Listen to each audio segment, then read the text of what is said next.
even though the 2022 calendar year is coming to a close, it's still not too early to look ahead to the next Louisville football season. So, on today's episode of the Locked On Louisville podcast, we're going to talk about 3 predictions for the team next season. You are Locked On Louisville, your daily podcast on the Louisville Cardinals. Part of the Locked On Podcast Network, your team every day. What is going on, everyone? Welcome into another episode of the Locked On Louisville podcast. I'm your host, Dalton Pence. Today's episode is brought to you by BetOnline. BetOnline has you covered this season with more props, odds, and lines than ever before.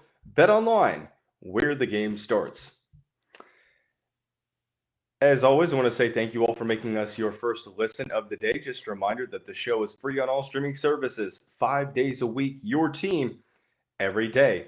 Even though 2022 isn't over for a couple more hours, well, when you're listening to this, it might be, but it's still not too early to talk about the upcoming football season. There's a lot of excitement surrounding it, and I want to talk about 3 of my predictions for next season. Number 1, I think the Cardinals will win at least 8 games. Number 2, I think Jawhar Jordan rushes for over 1,000 yards. And number 3, I think Ashton Gillotte makes the first-team All-ACC list. So moving on into the first point, which is I think that Louisville wins at least 8 games. Now, granted, I think one of the reasons why there could be some concern at the moment is that, Louisville still has some spots that can be filled. But I think to offer a rebuttal, I think that the team will get better as they add more players via the transfer portal, possibly via the Flyville 23 high school recruiting class. But nonetheless, they're in a solid spot. They have a QB1. They have Jack Plummer, who had a solid season at California last year in an offense that wasn't necessarily all that good at protecting him, so on and so forth. You've added some transfers to the wide receiver portal. Jaden Thompson from Cincinnati, Jimmy Callaway from, from Tennessee. Also, William Fowles, Jola McClain, Kataris Hicks. Granted, you lose Tyler Hudson. I still think that, the team has a solid wide receiving core. The offensive line could use some more pieces in terms of starting level players, but regardless, I think that they will be solid. So the offense should be pretty good. Defensively, I think that, you're returning some solid pieces. Monty Montgomery, Ashton Gillotte. You go to the transfer portal. You bring in guys like Marquise Groves-Killebrew, Miles Slusher, Devin Neal Jr., on top of some highly rated guys, Adonijah Green, Stanquan Clark, Aaron Williams. Despite having a torn ACL, I would expect him to make at least some contributions this upcoming fall. And then Quincy Riley, MJ Griffin, Josh Meekins Jr.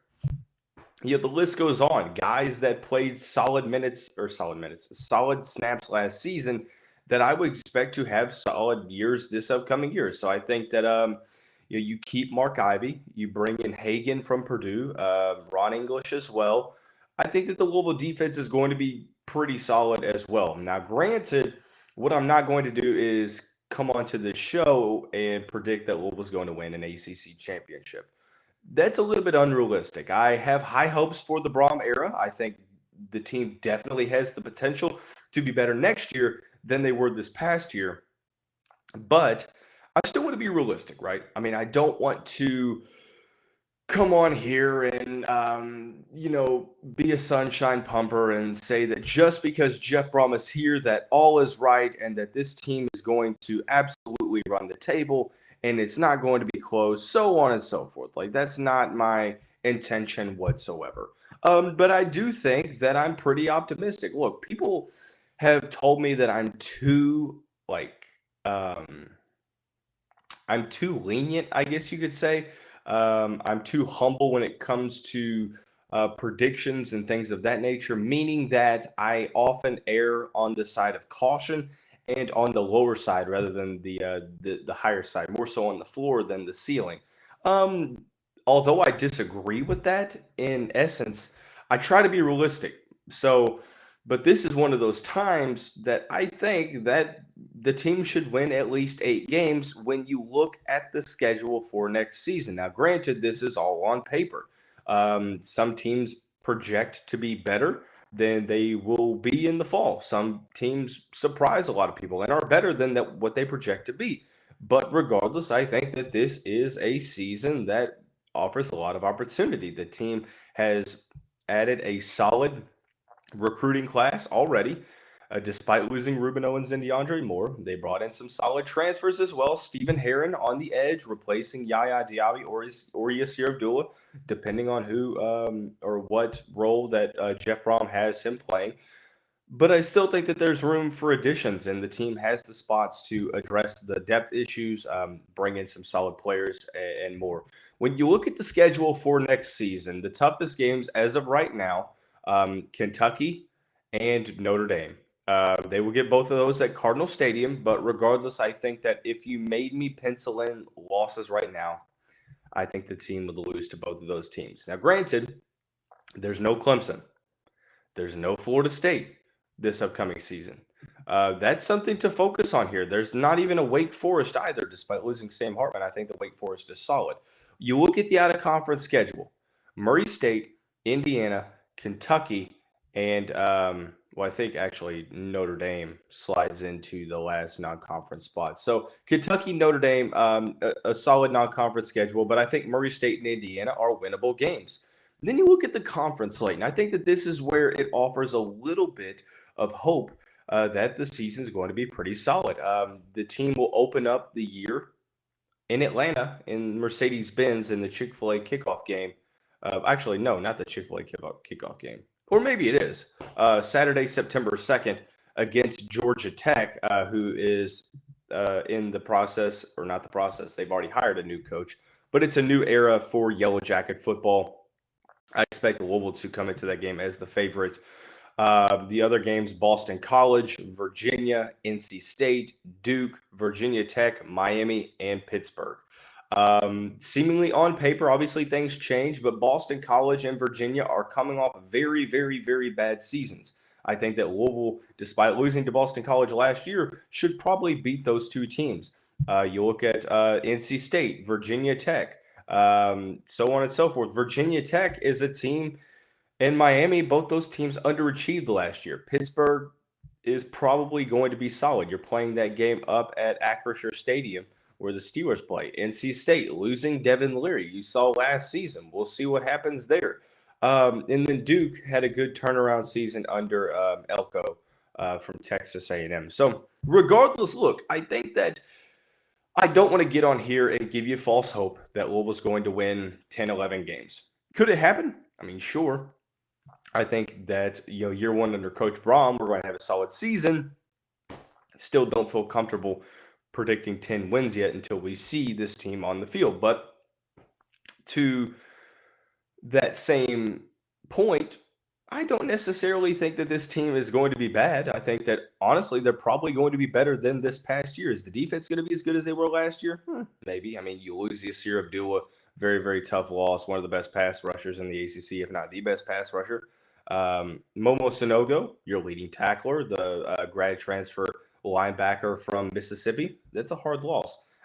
You lose Kittrell Clark as well. But you bring back a good amount. You've already done some solid additions in the transfer portal.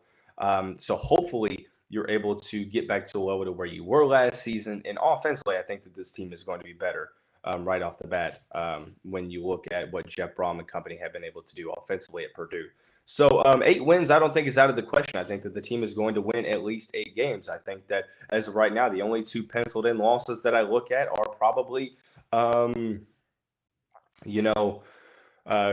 and Notre Dame. And then, that gives you room for 2 more losses, 1 loss to a team you probably shouldn't. And then, 1 loss to either Miami, Pittsburgh, or NC State on the road. I think that it's, you're looking at this schedule thinking, okay, there's definitely opportunity there. There's definitely that possibility of getting to where you need to be to get to those 8 wins. And if this team can get to 8 wins, I think you're sitting very, very solid. So, yeah.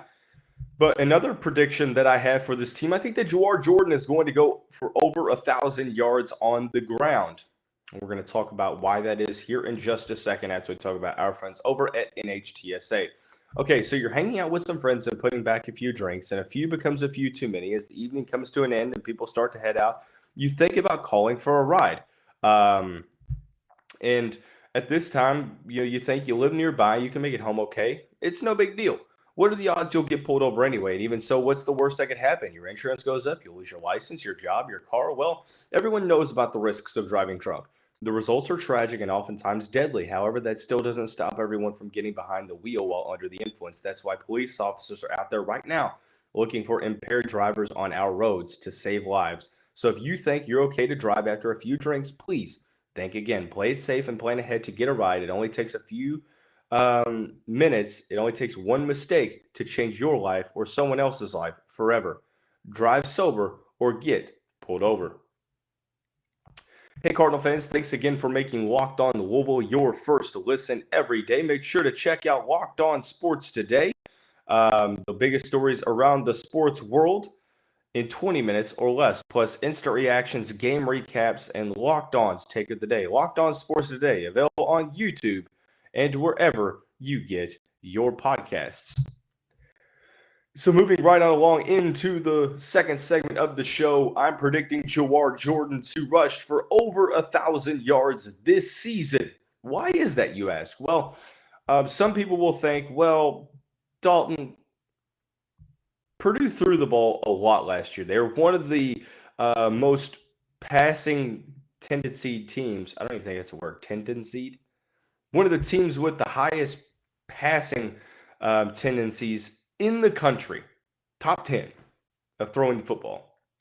But what kind of gets overlooked is that the splits between passing and running, it was about 61 to 39 in terms of the splits, 60 to 40, which granted most passing opportunities, but still the team ran the football. And when you also look at the sense that what Purdue liked to do and what Jeff Brohm liked to do was get the ball to the running back out in the flat, outside, just outside the line of scrimmage. So it was kind of like an extended run. Obviously, that doesn't, fill up the stat sheet in the rushing category, but still, I think it's getting a little bit misconstrued. It's not like an offense that only throws the football. The team still is dedicated to running the football to set that pass up, so on and so forth. I think that Jawhar Jordan's going to get to 1,000 yards on the ground. I think that there's opportunity there. I think that he had a good showing at the end of this season. I think that next season he is presumably going to be the starter. Let's look at what he did this past season. And I think that the numbers will kind of shock you. He had 815 yards. So, assuming or even projecting that he's going to have, a 200-yard gain on those numbers, I don't think it's that far-fetched. When you look at what he did this past season, through the first 8 games, 7 of them he had less than 50 yards. Only one of those matchups did he have more than 50. That was 91 against Florida State back in the third game of the season. Or the fourth game of the season. Third game of the season. Whatever. Battling Tyon Evans, Travion Cooley for snaps in the backfield for the Louisville Cardinals, and then also Malik Cunningham getting a lot of those carries as well as one of the more dynamic dual-threat quarterbacks in the country. The opportunity just wasn't there, but he made the most out of it. But when you look at the final 5 games of the season, it shows you what is possible. Averaged over 6 yards per carry in all of his last 5 games of the season. 17 for 117 against James Madison. 11 for 73 against Clemson. 16 for 105 and a touchdown against NC State. 22 for 145 against Kentucky. 9 for 115 and 2 touchdowns against Cincinnati in the Wasabi Fenway Bowl. So suggesting that he could become a 1,000-yard rusher, it's not necessarily far-fetched in my opinion. He got to 815 yards. So I think that that's one of the reasons why, that efficiency comes into play here. He averaged 5.7 yards per carry. Now, granted, with him being the feature back, so to speak, next season, there's going to be more attention on stopping him, more attention on game planning against him. But that was the case the final 5 games of the season. Tyon Evans opted to prepare for the bowl season. Travion Cooley and Jalen Mitchell didn't play for the last couple weeks. It was essentially Jawhar Jordan and Maurice Turner headlining the running back committee for the final weeks of the season. It's not like teams weren't preparing for them, so I think that that's a narrative that may get a little confusing, and the statistics might not necessarily back that up, because when Jawhar Jordan was the guy for the Louisville Cardinals last season, when Louisville turned to Jawhar Jordan and teams knew that, he stepped up to the plate. He rose to the occasion. So, look, I think that this is not far-fetched at all. I probably don't think that a lot of people think it's far-fetched, but I think that it's time for Louisville to get another 1,000-yard running back. Why do I keep saying that? Rusher, running back, whatever. Number two, the second reason why I think that he is going to go for over 1,000 yards is because he is going to be RB1 next season. Maurice Turner had a solid end to the year. I thought that he was a great complimentary back for Jawhar Jordan late in the season. Had a good bowl game against Cincinnati, and had some solid performances throughout the last couple weeks of the season. You bring in Keywan Brown from the Atlanta area in the 2023 high school class, 3-star running back from the Georgia State. And I think that he's a guy that is a player that ultimately in year 2, year 3 may see some significant workload. But I think this season he could be a solid change of pace guy if he doesn't redshirt. Now, granted, there's only 3 scholarship running backs for the Louisville Cardinals for this upcoming season so far. There has been talks of the Cardinals adding a transfer portal running back, which it seems like that's going to be the case. Probably the smart move as well. You get a 4th player in the committee. And running back's a position that you have to have depth at. We saw this season. Thankfully, Jawhar Jordan and Maurice Turner were able to get the job done. But your top 3 running backs heading into the season, Jalen Mitchell didn't play much. Travion Cooley was, solid at the early parts of the season and then didn't play at the last parts. Tyon Evans struggled with injury throughout. So the depth really helped Louisville and came in handy. So I think that you need to have that next season. But I think that Jawhar Jordan went from being a solid change of pace receiving back when he joined the team in August of 2021 to now possibly having that Brandon Radcliffe unexpected rise, a player that made the most out of his opportunity when the opportunity came calling, and he was eventually kind of promoted to that starting running back position, and he did not look back. So I think that Jawhar Jordan's on sort of that same path that I'm really excited to see how he looks next season. I would expect his receiving numbers to obviously increase pretty significantly, but I think he's going to get to over 1,000 yards. I think that the opportunity is there for him to do so.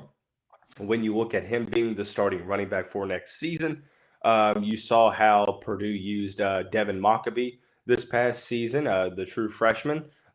So I have high hopes for Jawhar Jordan. I think that he's going to be one of the more dynamic running backs in all of the ACC. So, due to how he finished this past season, when you look at the opportunity for next season, yes, the schedule also plays a big factor as well. I think that Jawhar Jordan, the 5'10", 180-pound native of Chandler, Arizona, is going to have a solid season next year where he will run or rush for over 1,000 yards. But another prediction that I have is for Ashton Gillotte to make the first team All-ACC.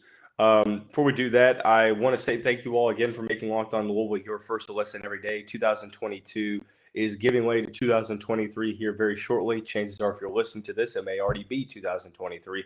But with the new year, I want to try some new things out. So if you have any suggestions on content, ideas, new guests, segments, format, let me know in the comments below. DM me at dpence_, obviously in the graphic below. I'd like to bring on some new guests. Obviously, brought on some solid ones at the end of this 2022 calendar year, but looking to continue to push forward. Thanks again for over 1,000 subscribers before the end of 2022. Hopefully we can get to 2,000 by the end of 2023. So looking forward to continuing on this journey with you all. But Nonetheless, the final segment of 2022 is dedicated to Ashton Gillotte, the sophomore defensive end, 6'2", 265-pound standout from Boca Raton, Florida. Obviously, a solid year last year as a freshman. 2021, he had 4 sacks, 15 solo tackles, 19 total tackles. This season, however, 23 tackles, 1 pass deflection, 7 sacks, 1 forced fumble. I think that maybe the statistics may not lead you to believe that he's going to rise to first-team All-ACC level because let's be real, I think to rise to first-team All-ACC level, you have to really put the statistical numbers out there. But I think the opportunity is there this upcoming season. Number one, you have to look at player progression. Gillotte has gotten better with each season. Freshman year, he came onto the scene and really surprised a lot of people. Added a lot of weight and strength in the offseason prior, was an early enrollee, got into the weight room, and really showed out. 2022 came along. More teams had more film on Gillotte, and he was able to increase his statistics. I thought that he looked very solid this season. 2023 is a money year for the Sunshine State standout. I think that Gillotte will continue to get better in the weight room. He will continue to add strength. And you can't overlook another season in a college program. You can't overlook another year under your belt of Power 5. Excuse me. Power 5 Division I football. So you look at that, I think that he's going to take another step forward. Now, going from 4 to 7 sacks was substantial. Is he going to get to double-digit sacks? I think it's very possible. Another reason why that's the case is because Louisville's going to need him to rise to that level. Granted, Jermaine Lole is going to be back. You brought in some guys like Rodney McGraw, Stephen Herron, who's going to replace either Diaby or Yasir Abdullah. And also you have guys coming back like Tell, so on and so forth, right? But despite I think that Popeye Williams is going to, become a possible breakout player this season, Ben Perry's going to be better. You get Monty Montgomery back. You lose 2 very solid pass rushers. Yasir Abdullah is one of the best pass rushers in the last 20 years for the Louisville Cardinals. You lose him, that is a tremendous loss. YaYa Diaby is gone as well. The Atlanta, Georgia native from the JUCO ranks decided to come to Louisville, had a very solid couple of seasons for the Louisville Cardinals. He's gone. So there could also be concerns, well, Dalton, people are going to have to or people had to respect both sides of the line because you had Diaby, Abdullah, and Gillotte. You could say that all the attention for Abdullah and Diaby may have helped Gillotte. And that may be the case. That probably was. But I think that when you look at player progression, you look at the opportunity. You still bring in Stephen Herron. Monty Montgomery's back. Stephen Herron, a solid defensive end / outside linebacker hybrid from Stanford that played a handful of years at the Power 5 level and had his best year in 2022. So it's not like you're just not replacing him. Is he going to be as solid as YaYa Diaby was? Still to be seen, but I think that you did a very good job in directly replacing. Granted, now you have Adonijah Green, Popeye Williams, so on and so forth. So you've got guys in this program already, and you still have spots to go out there and possibly look to make some more additions. So I'm extremely excited to see how Jeff Braun fills out this roster, but I think that Gillotte is going to have a money year. I would not be surprised to see him, enter his name into the 2024 NFL draft. Look, I think that, with Mark Ivey coming back, which has been a pivotal aspect of defensive line play, has been, Mark Ivey and his coaching. But I just think that he's going to make that next step. He's going to take that next step forward. And it's not like, you're not replacing Yasir Abdullah and YaYa Diaby at all. Are you going to get that production that you had from both of them? Perhaps not. But it's not like you're not replacing them. You brought in Stephen Herron. You used to have a solid defensive line back. You're playing 4 guys on the defensive line instead of 3, so you're probably going to have more interior pressure than you did last season. So it may work out for the best, maybe not as great as this past year, but I think that this is a year that my prediction is that Ashton Gillotte is going to be a first-team All-ACC selection in 2023. So we talked about my 3 predictions that Louisville was going to win at least 8 games. Jawhar Jordan is going to rush for over 1,000 yards. And Ashton Gillotte is going to be a first-team All-ACC selection. That's going to wrap up 2022. What a fantastic year it was for this show. So very humbled to have gotten to this point. Thank you all for your continued support of the show. Be sure to check out Locked On Sports Today to check out the top stories in sports. But just so very thankful. Be safe this weekend. Obviously, hope this is a good weekend for the Louisville Cardinals, but that's going to wrap up 2022. We'll see you right back here in 2023.